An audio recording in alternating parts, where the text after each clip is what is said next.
The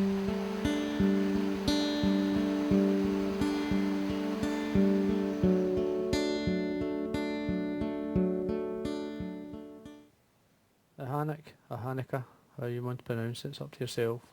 It's a kind of check nymph style hook, barbless. Very sharp, excellent, holds the fish extremely well, so I certainly recommend it. Now, this is a size 8. Now I've got a 3mm bead on there, tungsten bead gold.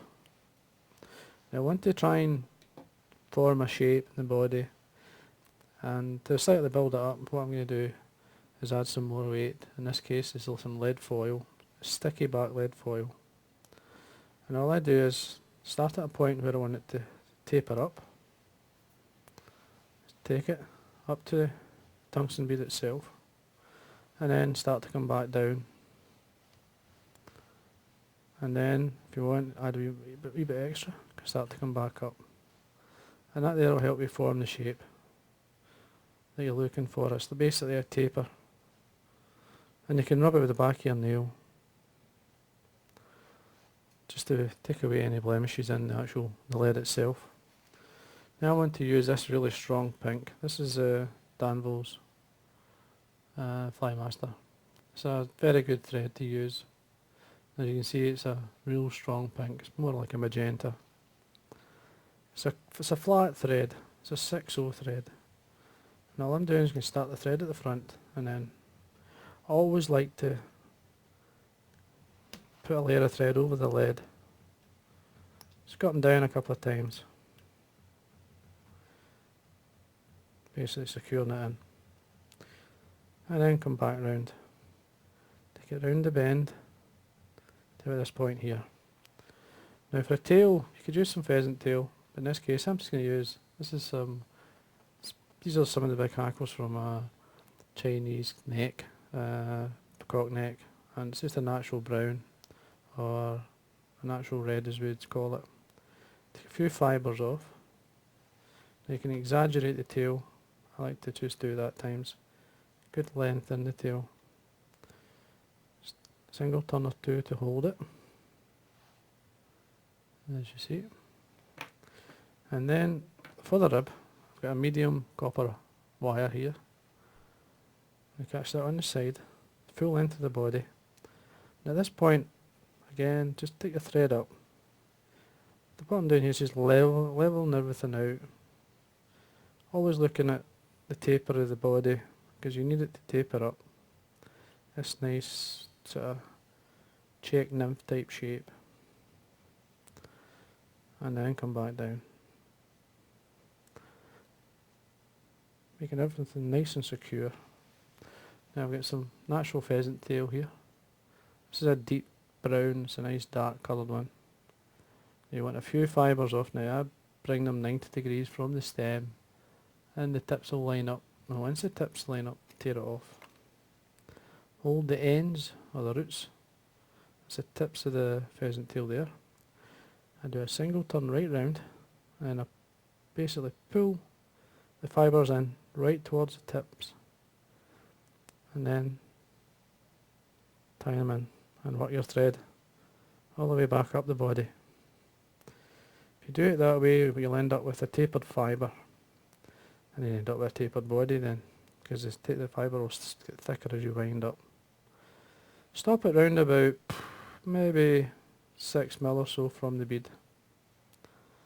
Now the pheasant tail fibres are the weakest, so I always wind it the opposite way, especially when you're bringing a rib through, because it'll show up much better if you do that.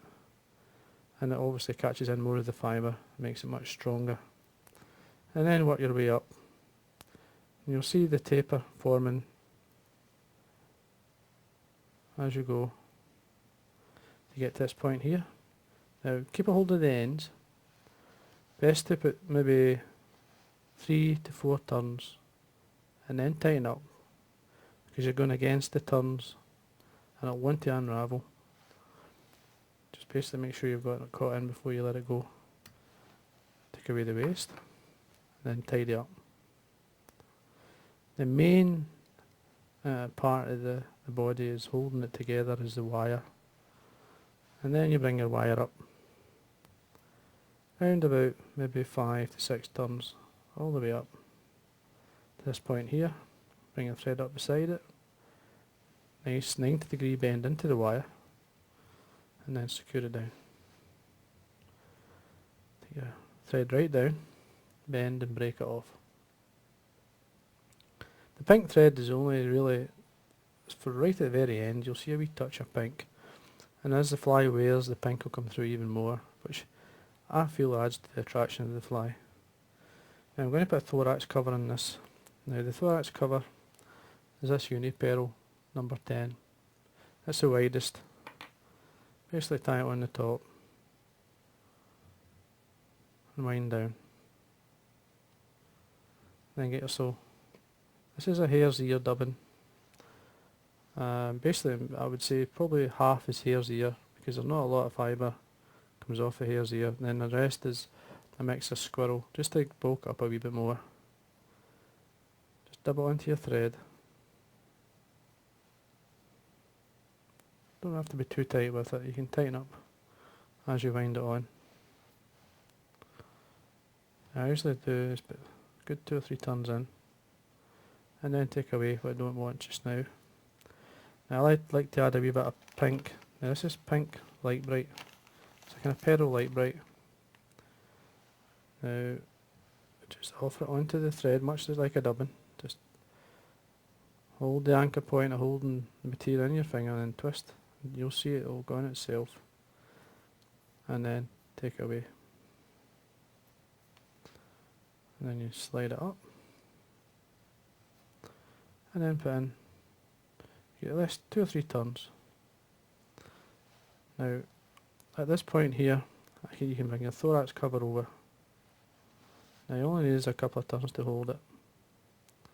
Go 1, 2, see it's over the back, and then some more of the hare's ear dubbing, just put it onto your thread.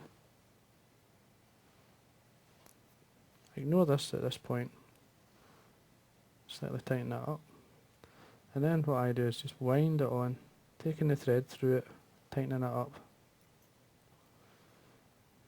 and then to secure it in, you can either use super glue or some varnish. In this case I'm just going to use some varnish, just run it onto your thread, plenty on, and then whip finish.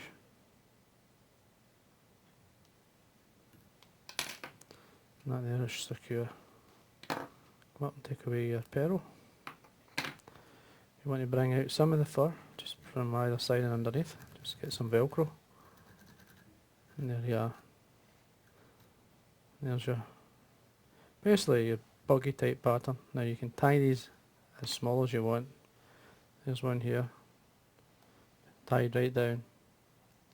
I mean that's a size 18, and that's a size 8. So it's a good colour combination, good materials, they'll always work no matter what size you tie them in.